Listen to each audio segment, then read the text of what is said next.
20 साल की सोनिया अपने माता पिता, बड़े भाई मनीष और बहन के साथ नांगलोई इलाके में रहती थी। उसके माता पिता मूल रूप से बिहार के रहने वाले थे। सोनिया ने बचपन से ही अपने माता पिता को 2 वक्त की रोटी के लिए काफी संघर्ष करते हुए देखा था। इधर सोनिया पढ़ाई करने के साथ साथ सोशल मीडिया पर भी काफी एक्टिव रहती थी। अपने माँ बाप और घर की हालत को देखते हुए अब सोनिया को लगता था कि उसके पास इंस्टाग्राम पर रील्स बनाना ही उसकी जिंदगी बदलने का एकमात्र रास्ता है। सोनिया ने बड़े बड़े सपने देख रखे थे, लेकिन वो एक ऐसे परिवार से बिलोंग करती थी जहां पर सपनों को पूरा करना आसान नहीं था, क्योंकि उसने अपने माता पिता को पैसे कमाने के लिए बहुत स्ट्रगल करते हुए देखा था। जहां सोनिया के पिता पशुओं का चारा बेचते थे, वहीं उसकी मां लोगों के घर घर जाकर काम करती थी। पैसों की कमी के चलते सोनिया को भले ही 10th स्टैंडर्ड के बाद स्कूल छोड़ना पड़ा, लेकिन अभी भी उसने सपने देखना नहीं छोड़ा था। वो अपने परिवार को भी इस गरीबी की दलदल से निकालना चाहती थी। वो चाहती थी कि उसका खुद का एक घर हो, इसलिए उसने सोशल मीडिया इन्फ्लुएंसर बनने का फैसला किया। पढ़ाई छोड़ने के बाद उसने अपनी कुछ सेविंग से एक स्मार्टफोन खरीदा और रील्स बनाकर इंस्टाग्राम पर अपलोड करना शुरू कर दिया।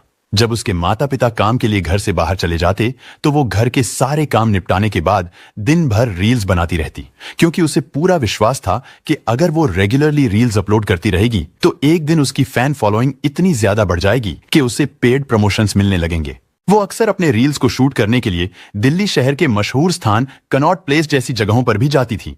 और जब उसकी फैन फॉलोइंग बढ़ने लगी तो इसके साथ ही उसने सिलाई का काम भी सीखना शुरू कर दिया था, ताकि वो रील्स के लिए खुद के डिजाइनर कपड़े सिल सके। यानी कुछ भी हो, सोनिया उर्फ सोना को हर हाल में सोशल मीडिया इन्फ्लुएंसर बनना था और धीरे धीरे करके उसके 7,000 से भी ज्यादा फॉलोअर्स हो गए थे। लेकिन अब आगे किस्मत को तो कुछ और ही मंजूर था। अभी सोनिया ने सपनों की उड़ान भरना शुरू ही किया था, लेकिन तभी उसकी जिंदगी में एक भूत की एंट्री होती है। जी हाँ, एक भूत, एक ऐसा भूत जिसने सोनिया की सपनों से भरी जिंदगी को एक ऐसी कहानी में बदल दिया जिसकी उम्मीद उसने कभी सपने में भी नहीं की थी। दरअसल जब सोनिया की उम्र करीब 19 साल की रही होगी, तब उसकी जिंदगी में वो भूत आया और उन दोनों के बीच लव अफेयर शुरू हो गया। ये तथाकथित भूत किसी फिल्म का भूत नहीं, बल्कि उसका सीक्रेट बॉयफ्रेंड था, जिसे सोनिया प्यार से भूत बुलाती थी। शुरुआत में तो सोनिया के घर वालों को इस भूत के बारे में कोई खबर नहीं थी, लेकिन समय के साथ सोनिया ने अपने इस रिश्ते को धीरे धीरे दुनिया के सामने लाना शुरू कर दिया। और तो और उसने अपने इंस्टा अकाउंट पर भी उसके साथ अपनी फोटोज पोस्ट करना शुरू कर दी थी। सोनिया अपने इस भूत के प्यार में हद से ज्यादा पागल थी। असल में वो उम्र के जिस मोड़ पर थी, उस उम्र में अक्सर नया नया इश्क कुछ लोगों के सर चढ़कर ऐसे बोलता है कि उन्हें दुनिया में अपने लवर के अलावा बाकी सारी चीजें दिखाई और सुनाई देना बंद हो जाती है। ठीक ऐसा ही कुछ सोनिया के साथ भी हुआ। सोनिया के घर वालों को उसके नेचर में काफी बदलाव दिखने लगे थे। उसने अचानक घर से बाहर जाना बंद कर दिया था, जिसे उसकी बहन और माँ ने भांप लिया था।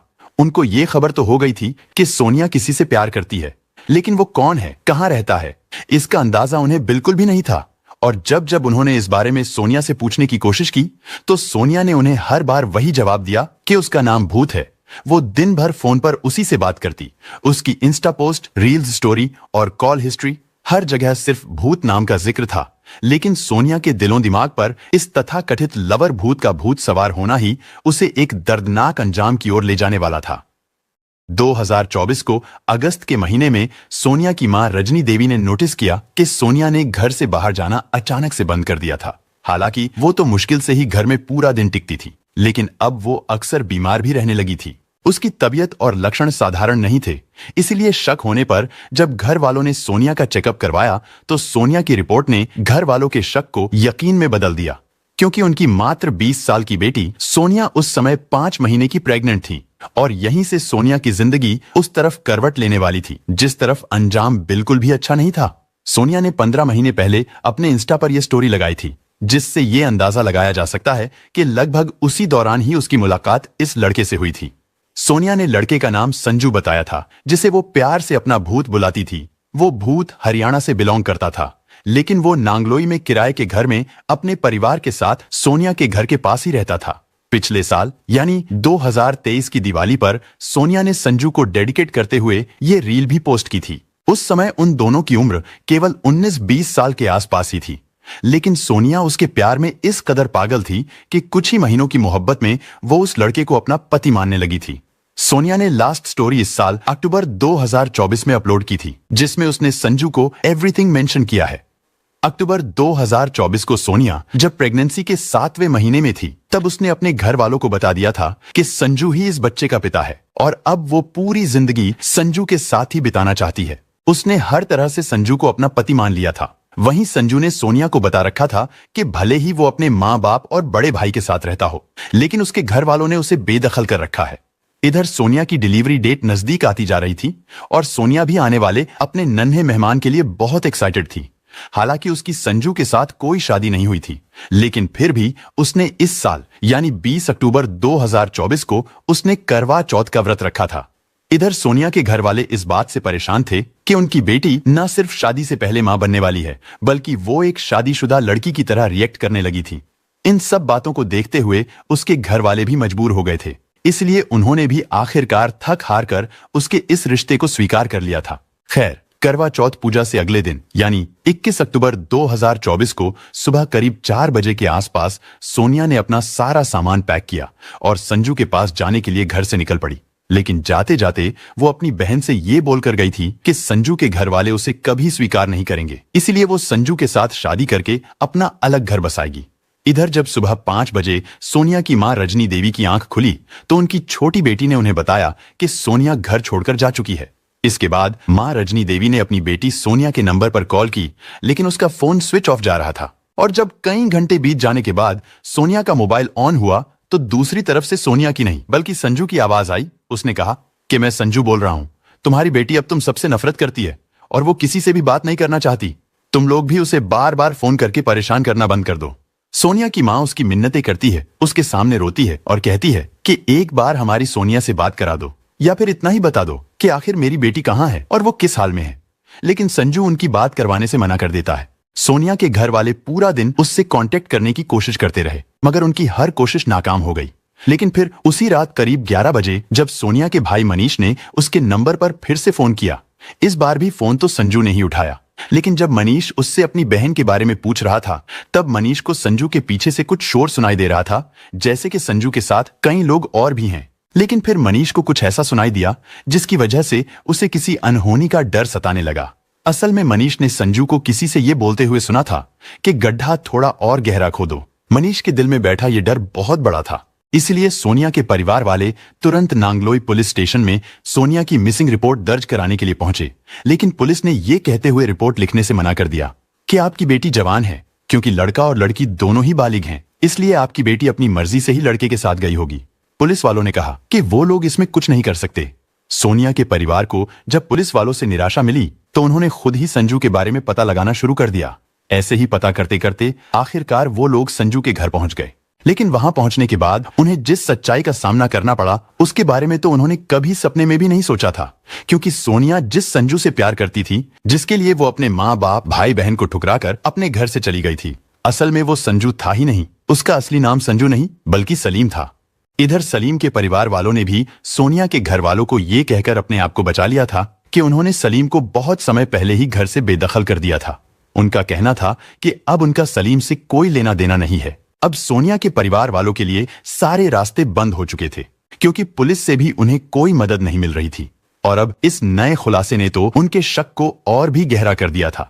लेकिन फिर अचानक अगले दिन यानी 23 अक्टूबर को सोनिया के भाई मनीष के नंबर पर पश्चिम विहार पुलिस स्टेशन से एक फोन आया, जिसमें एक पुलिस ऑफिसर ने मनीष को बताया कि उन्होंने एक लड़के को बिना नंबर प्लेट की बाइक से जाते हुए अरेस्ट किया है और उसकी तलाशी लेने पर हमें उसके पास से कुछ डॉक्यूमेंट्स और आधार कार्ड मिले हैं। दरअसल वो आधार कार्ड सोनिया और उसके पिता के थे, जिन्हें सोनिया अपने साथ लेकर गई थी।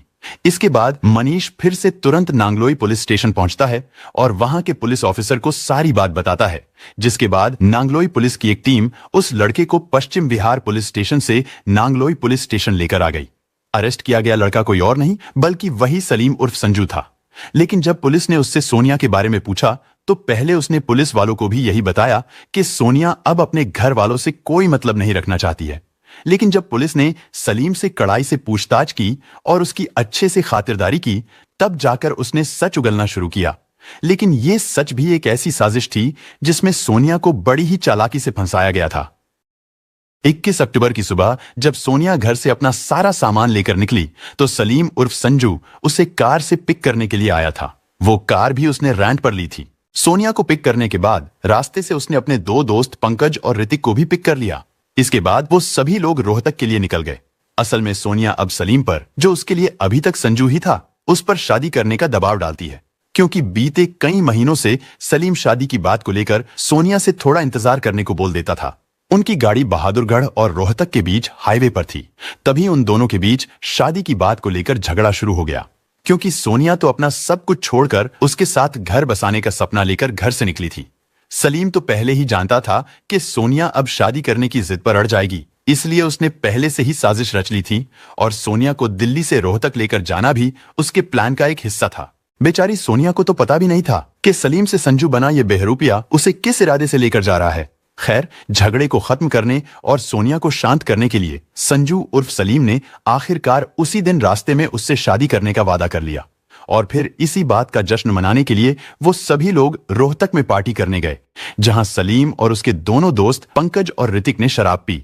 शराब पीने के बाद देर रात को वो लोग रोहतक से लगभग 20 किलोमीटर दूर मदीना गांव के करीब एक सुनसान इलाके में पहुंचे। वहां पर उन तीनों ने मिलकर 7 महीने की प्रेग्नेंट सोनिया को न सिर्फ बेरहमी से पीटा, बल्कि मोबाइल चार्जर की केबल से उसका गला घोंटकर उसकी जिंदगी छीन ली। और यही वो 11 बजे का समय था जब सोनिया के भाई मनीष ने सोनिया के नंबर पर कॉल किया था, जिसे सलीम ने रिसीव किया था। उस समय सलीम अपने दोस्तों को और गहरा गड्ढा खोदने को कह रहा था और फिर उसी 4 फीट गहरे गड्ढे में सोनिया को दफन करके वो तीनों वापस दिल्ली आ गए, ताकि किसी को शक ना हो। सोनिया ने जिसे अपना प्यार और जिंदगी भर का हम सफर समझा था और वो जिसके बच्चे की मां बनने वाली थी, उसी ने हैवान बनकर उसकी जिंदगी को छीन लिया। और तो और उसे सोनिया के पेट में पल रहे अपने उस मासूम बच्चे का भी ख्याल नहीं आया था। इस पूरी साजिश को सलीम ने पुलिस के सामने कबूल कर लिया था। उसने बताया कि सोनिया उसे बार बार शादी करने का प्रेशर डाल रही थी, लेकिन वो इसके लिए तैयार नहीं था। उसने सोनिया को बच्चे को गिराने के लिए भी कहा, लेकिन सोनिया हर कीमत पर बच्चा चाहती थी। साथ ही वो सलीम के साथ घर बसाने की जिद कर रही थी, जिसकी वजह से उसने सोनिया को हमेशा के लिए रास्ते से हटाने का प्लान बनाया। सलीम ने बड़े ही शातिर तरीके से सोनिया को अपने प्यार के जाल में फंसाया था। उसने न सिर्फ अपना नाम संजू बताया था, बल्कि उसने हिंदू धर्म से होने का पूरा खेल भी रचा। इन दोनों फोटोज में अगर आप ध्यान से देखोगे तो सलीम ने अपने हाथ में कड़ा पहन रखा है और जब वो सोनिया के साथ होता था तो कभी कभी वो माथे पर टीका भी लगा लेता और तो और वो सारे हिंदू त्योहार भी उसके साथ मनाता। पूछताछ के दौरान सोनिया के मोहल्ले वालों ने पुलिस को बताया कि उन्होंने उस लड़के को अक्सर सोनिया के घर उस समय आते देखा था जब सोनिया घर पर अकेली होती थी। और सबसे अजीब बात यह कि जब संजू उर्फ सलीम के इंस्टा आईडी को चेक किया गया तो पता चला कि सोनिया को खत्म करने के बाद उसने अपनी इंस्टाग्राम आईडी का यूजर नेम SSanju_17 से चेंज करके SSalim_17 कर लिया था। लेकिन इस मामले में अभी भी कई चीजें ऐसी हैं जिन पर से अभी पर्दा उठना बाकी है। पहला ये कि क्या सोनिया को कभी उसकी सच्चाई, उसकी असल पहचान पता ही नहीं चल पाई, और दूसरा ये कि क्या केवल सोनिया ही एक ऐसी लड़की थी जो उसके जाल में फंसी थी, या फिर उसके अलावा भी सलीम लड़कियों को ऐसे ही फंसाता था। क्योंकि उसकी इंस्टा आईडी के अबाउट सेक्शन से पता चला था कि उसने अपना यूजर नेम करीब 10 बार बदला था। खैर जो भी हो, लेकिन एक बात तो साफ है कि सलीम का मकसद सोनिया को अपने प्यार के जाल में फंसाकर उसके साथ सिर्फ और सिर्फ फिजिकल रिलेशन बनाने का था, यानी उसको सिर्फ अपनी हवस मिटानी थी, जिसके लिए उसने सोनिया से प्यार का नाटक किया और उससे शादी का वादा कर उसके साथ संबंध बनाए, जिसकी वजह से सोनिया प्रेग्नेंट भी हो गई। यानी सोनिया को जिस भूत से प्यार था, आखिरकार असल में तो वो एक शैतान ही निकला जिसे कभी सोनिया से प्यार था ही नहीं। इसके बाद पुलिस ने संजू के दोस्त पंकज और ऋतिक को भी अरेस्ट कर लिया था। फिलहाल वो तीनों आरोपी पुलिस हिरासत में हैं, लेकिन सोनिया के घर वाले इस बात से हैरान हैं कि कल तक जिस सलीम के घर वाले अपने बेटे से कोई भी रिश्ता, कोई संबंध ना होने की बात कहकर उसे घर से बेदखल करने की बात कर रहे थे, आज वही लोग सलीम को बचाने की पूरी कोशिश में लगे हुए हैं।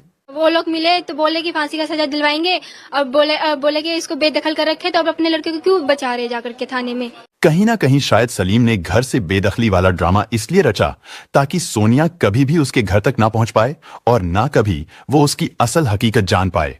वैसे तो आरोपियों को सजा देना अदालत का काम है, लेकिन आपके हिसाब से सोनिया के कातिलों को क्या सजा मिलनी चाहिए, कमेंट बॉक्स में जरूर बताएं।